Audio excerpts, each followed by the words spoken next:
십자가를 질 수 있나 주가 물어보실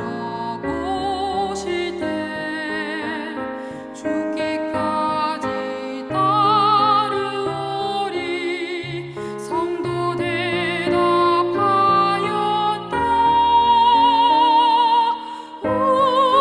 우리의 심령 주의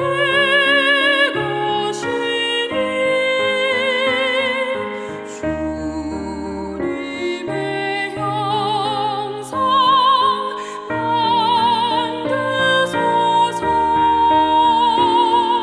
주 인도 따라 살아갈 동안 사랑과 충성 늘 바치오리라. 너는 기억하고 있나 구원받은 강도를 그가 내게 하였을 때 나가 허락받았다. 우리의 심령 주의 것이니 주님의 형상 만드소서. 주 인도 따라 살아갈 동안 사랑과 충성 늘 바치오리다.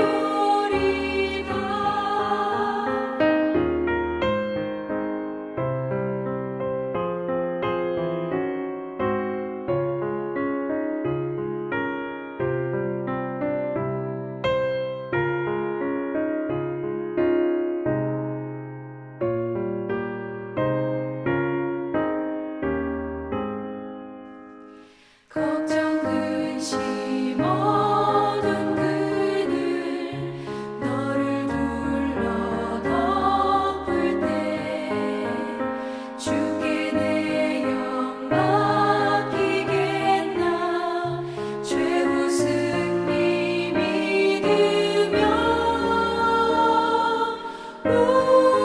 우리의 심령 주의 것이니 주님의 형상 만드소서. 주 인도 따라 살아갈 동안 사랑과 충성 늘 바치오리다. 이런 일 다 할 수 있나 주가 물어보실 때 용감한 자 바울처럼 선뜻 대답하리라.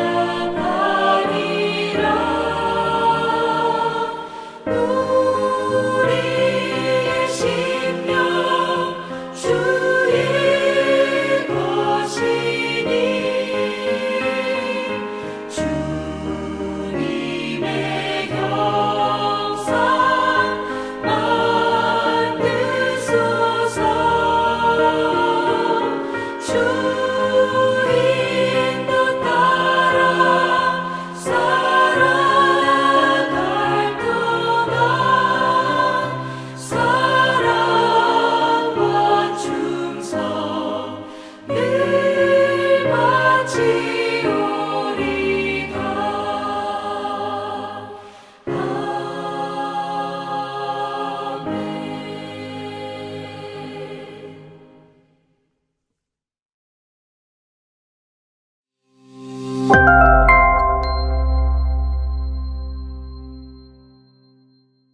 하나님 감사합니다. 사순절 기간을 통해 많은 교회들이 또 설교자들이 예수님 고난과 죽음의 여정을 바로 깨닫고 은혜 받고 우리 가운데 주님 함께 하심을 체험케 하신 은혜에 감사를 드립니다. 예수님 십자가 고난이 죽음이 나를 구원하는 하나님의 완전한 사랑이요 부활의 승리가 우리에게 주시는 하나님의 최고의 은혜의 선물이 믿어서 우리 삶 헛되고 부질없는 것에 낭비하지 않고 오직 주의 기쁨과 영광으로 드려지게 하여 주시옵소서. 예수 그리스도의 이름으로 기도드리옵나이다. 아멘. 오늘 말씀 마가복음 14장 66절에서 72절입니다. 베드로는 아랫뜰에 있더니 대제사장의 여종 하나가 와서 베드로가 불 쬐고 있는 것을 보고 주목하여 이르되 너도 나사렛 예수와 함께 있었도다 하거늘 베드로가 부인하여 이르되 나는 내가 말하는 것이 무엇인지 알지도 못하고 깨닫지도 못하겠노라 하며 앞들로 나갈새 여종이 그를 보고 곁에 있는 자들에게 다시 이르되 이 사람은 그 도당이라 하되 또 부인하더라. 조금 후에 곁에 서 있는 사람들이 다시 베드로에게 말하되 너도 갈릴리 사람이니 참으로 그 도당이니라. 그러나 베드로가 조주하며 맹세하되 나는 너희가 말하는 이 사람을 알지 못하라 하니 닭이 곧 두 번째 울더라. 이에 베드로가 예수께서 자기에게 하신 말씀 곧 닭이 두 번 울기 전에 내가 세 번 나를 부인하리라 하심이 기억되어 그 일을 생각하고 울었더라. 사순절 기간 여러 교회들이 연합하고 또 많은 목회자들이 설교를 통해서 귀한 말씀을 나눌 수 있도록 준비한 한인교회 총회 임원들에게 감사를 드립니다. 저에게 교인들이 하시는 말씀이 제 자존심을 깨뜨리는 말씀들을 쉽게 하시더라고요.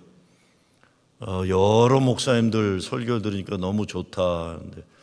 거기까지는 괜찮은데 젊은 목사님들 설교들이 너무 좋다 그러니까 기분이 별로 좀 안 좋고 또 사실은 우리 목사님 설교만 듣다가 여러 모습의 목사님들 설교들이 참 좋다. 기분 안 나쁘죠. 고맙죠. 정말 40일 이제 오늘 내일이 40일 될 텐데 참 감사합니다. 다시 한번 감사를 드립니다. 오늘 보면은 인생의 진짜 쪽팔리는 부끄러운 경험을 하는 남자의 이야기입니다. 베드로. 예수님을 세 번이나 부인합니다. 그냥 부인하는 게 아니라 알지도 못하고 깨닫지도 못하고 그렇게 얘기하죠. 저주하며 맹세하되 너희가 말한 이 사람을 알지 못하노라. 닭이 두 번 울기 전에 세 번 부인한다고 하는데 예수님이 말씀하신 것처럼 결코 나는 부인하지 않겠다 했는데 닭이 울어요. 그래서 72절에 가면 그 일을 생각하며 울었더라 이렇게 말씀합니다. 오늘 말씀 보면서 우리가 큰 소리 치는 게 얼마나 부끄러운가. 큰 소리 치다가 환경이 바뀌면 내 말이 바뀌는 일이 있죠. 결코 나는 주님을 부인하지 않겠다 호언장담했는데 세 번이나 부인하게 됩니다. 그런데 예수님이 내가 나를 사랑하느냐 부활하신 다음에 오셔서 베드로를 다시 세워주십니다. 베드로가 울었어요. 베드로가 울었습니다. 기막히죠.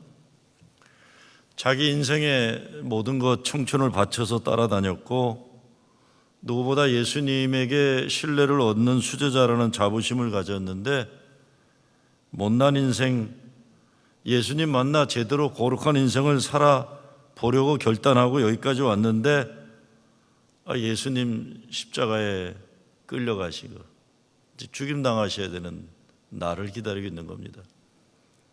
이런 기가 막힌 현실에서 베드로는 아주 초라한 부끄러운 인간이 되고 말았습니다.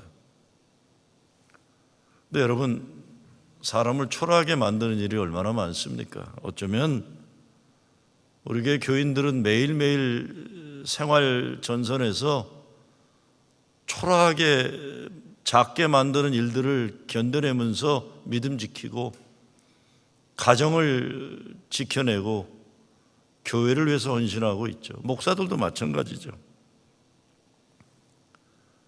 저도 나 혼자만 울어야 되는 날들이 있습니다. 있어요. 집에 가서도 못 울고 교회에서는 더 할 수 없죠. 그런데 제가 이제껏 목회해 오면서 참 많은 목사들이 그냥 울려고 저를 찾아오는 일들을 많이 봤습니다. 많은 경우는 다른 교단 목사인데 자기네 교단 목사들 앞에서는 자기 아픈 이야기, 어려운 이야기 못해. 왜? 다 약점이 잡히니까요. 제가 목사들 만나보면 자기가 있는 그대로 자기의 이야기를 해도 될 수 있는 믿을 만한 친구 한 사람이 없어요. 한 사람이 없어요. 제가 한국에서 어느 교회에서 집회를 하는데 제가 교인들한테 그랬어요. 여러분, 제가 그냥 우리끼리 쓰는 말이니까 용서하세요. 그러고 제 후배 목사한테 야, 설교하다 그랬습니다. 네? 믿고 어려운 말을 할 수 있는 한 사람이 있냐? 그랬어요. 교인들 앞에 웃으면서 했더니 갑자기 눈물을 글썽이면서 저한테 그래요. 형밖에 없어. 그래요. 형밖에 없어. 미국에 있는 저밖에 없다. 저도 그 얘기를 말했어요. 야, 나도 없다. 그게 목사들이 나빠서가 아니라 우리 목사를 만들어가는 이 구조가 그렇게 사람을 만들 때가 있어요. 울려고 찾아오는 남자들. 물론 남자와 여자를 구별하는 건 조심스럽지만 남자들이 울 때의 눈물은 진한 눈물입니다. 제가 옛날에 한국의 이마트인가를 시작했던 그 권국주 사장님을 초청해서 목사들한테 성공하는 비법을 좀 가르쳐달라 그러면서 예수 잘 믿는 거는 우리가 알아서 할 테니까 사업자라는 게 비결이 뭔가 목사들에게 한번 얘기해달라고 그랬어요. 신세계 백화점 사장도 하시는 권국주 사장님.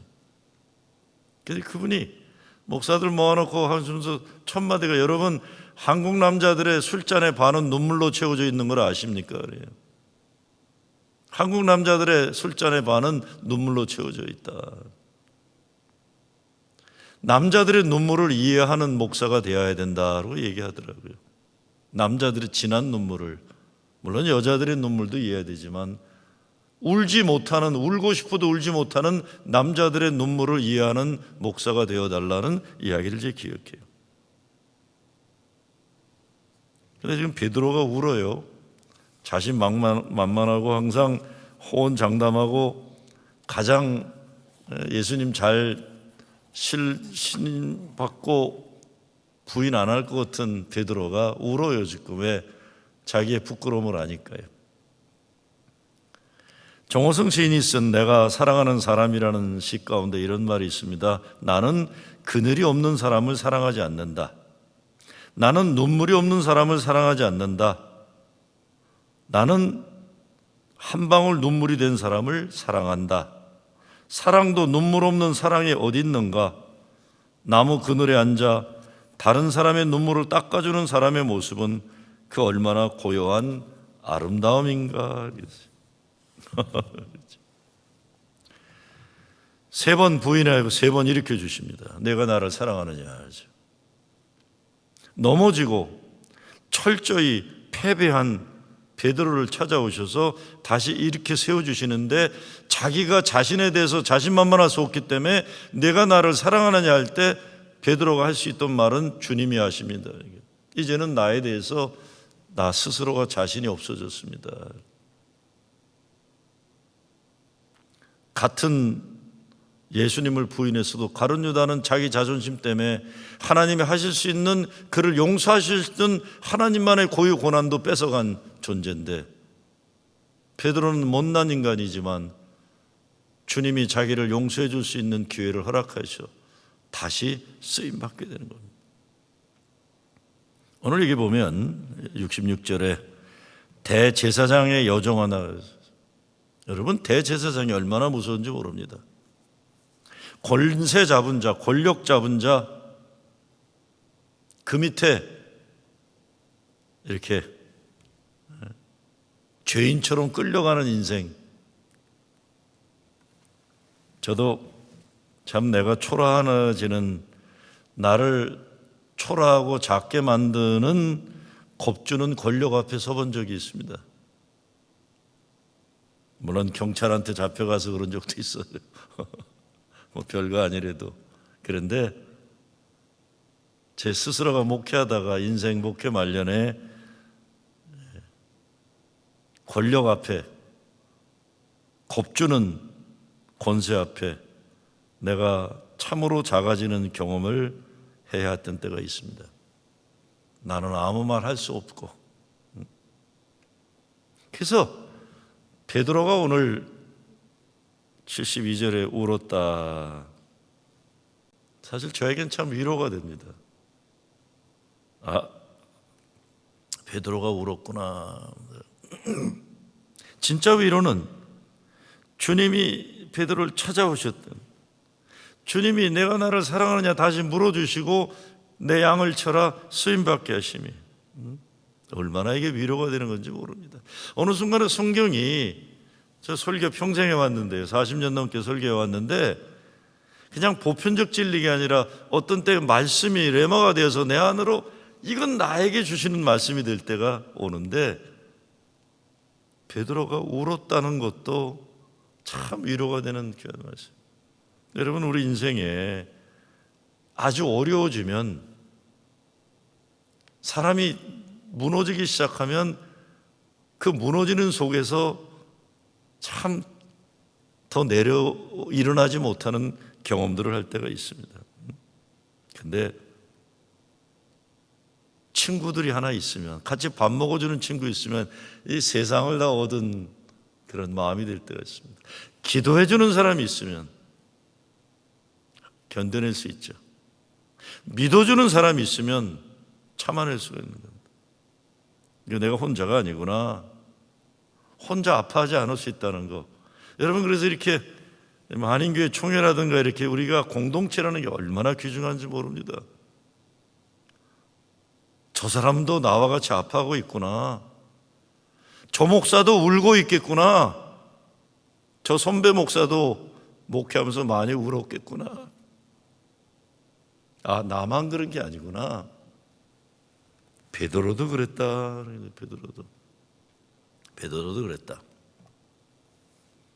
여러분, 오늘 사건 이후에 예수님 돌아가시고 예수님 부활하시잖아요. 예수님 부활 이후 찾아주시니 못나고 못된 우리들도 소망이 있는 거 아닙니까? 베드로도 이랬는데 뭐요? 사도 바울도 나는 죄인 중에 괴수로다. 사도 바울처럼 철저하게 부활하신 주님 만나고 오직 주님의 것을 위해서 모든 것을 오물처럼 버릴 줄 알았던, 그리스도를 알고 그리스도를 알게 된 만을 위해서 인생의 목표를 달려간 사도 바울도 나는 죄인 중에 괴수다. 얼마나 위로가 돼요. 그래서 우리가 죄 막 진다 이런 게 아니죠. 그렇구나, 못나고 못되었어도 다시 써주시는, 그렇잖아요. 상식적으로 보면 예수님 십자가 달려 죽을 때 도망갔더니 배신한 제자들, 이 찌질이들 이거 다 정리하고 새롭게 능력 있는 인간들로 제자 삼으셔도 되는데, 예수님은 아니잖아요. 제일 먼저 배신했던 베드로를 찾아와 주시는 겁니다. 근데 여기 닭 울음소리가 있잖아요. 닭 울음소리. 닭이 울어요. 여러분, 우리 인생에 닭 울음소리가 들려올 때 이것은 어떻게 보면 우리를 다시 한번 쓰시고자 하신 하나님의 은혜의 새로운 역사의 시작인 겁니다. 그런 말이 있죠. 밑에서 봐야 잘 보인다. 또 뭐 고운 시인인가, 내려갈 때 보았네, 올라갈 때 보지 못한 그 꽃. 아, 올라간 줄 알고 잘난 체 하다가 된통 깨지죠, 우리요. 우리가 교만해가지고 내가 뭐 선 줄 알았다가, 바울이 그러죠. 선줄로 생각하지 말라고 그러잖아요.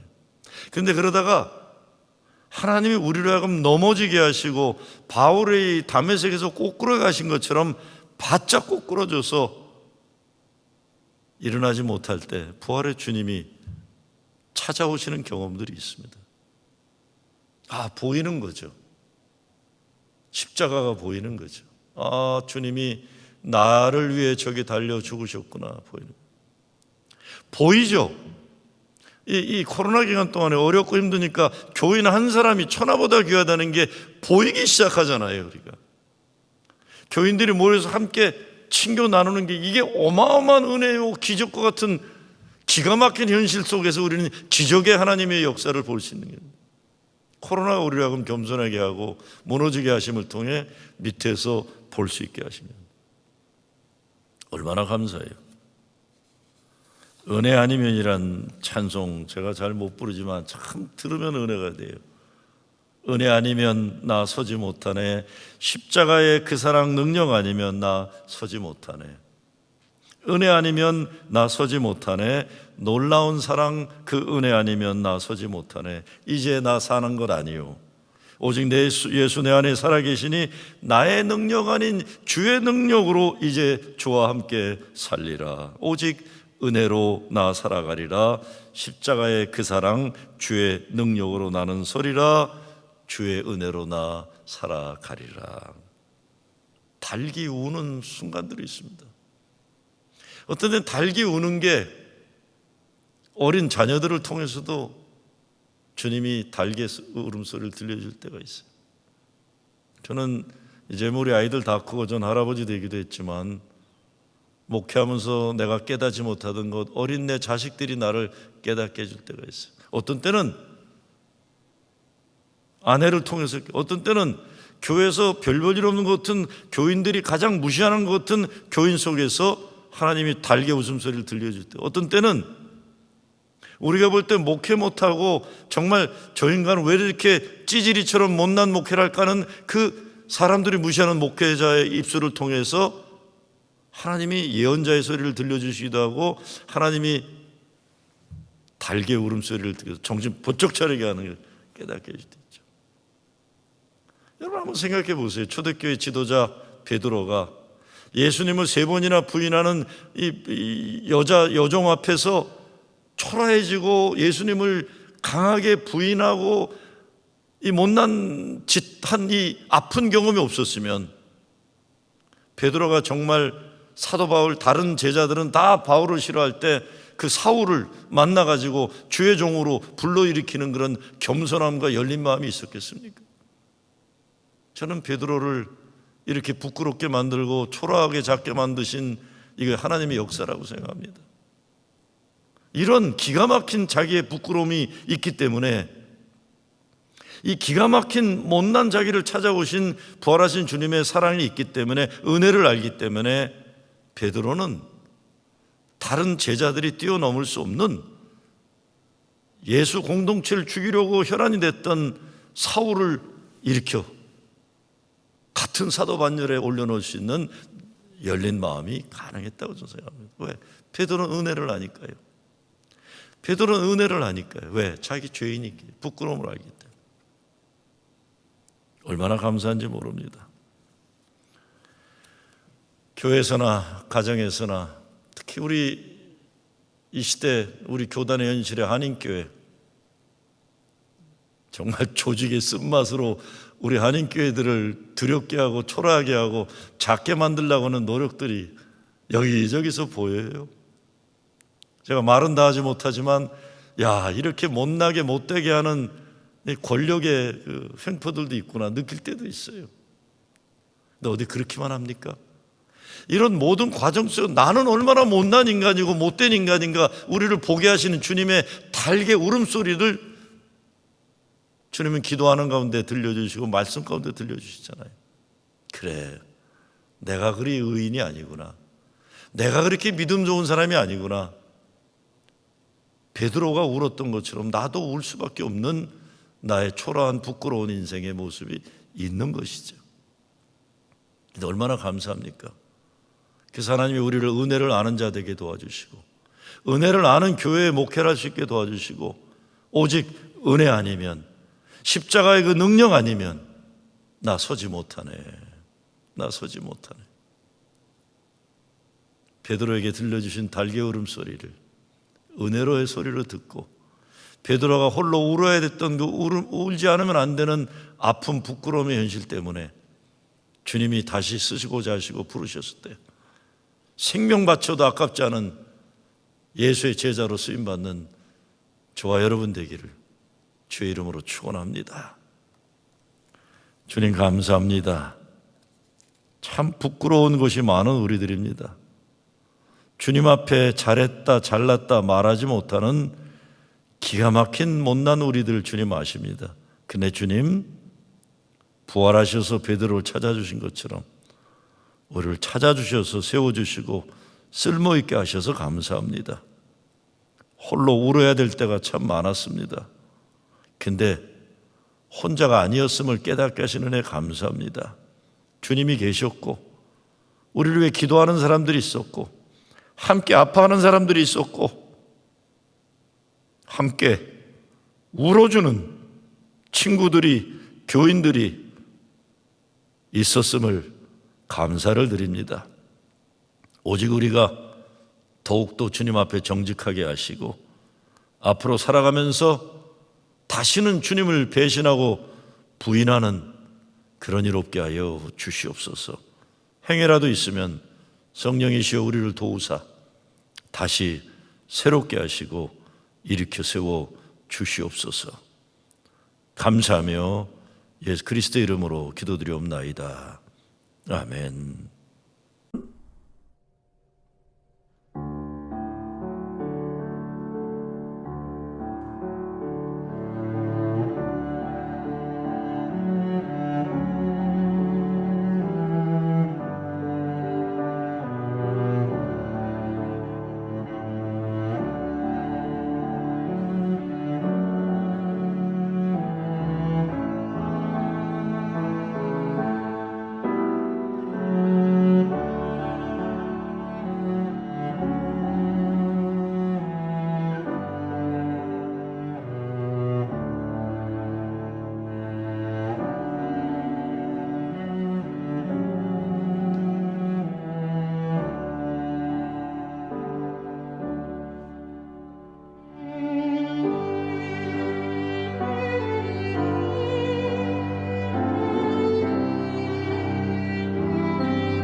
하늘에 계신 우리 아버지여, 이름이 거룩히 여김을 받으시오며 나라의 임하옵시며 뜻이 하늘에서 이룬 것 같이 땅에서도 이루어지이다.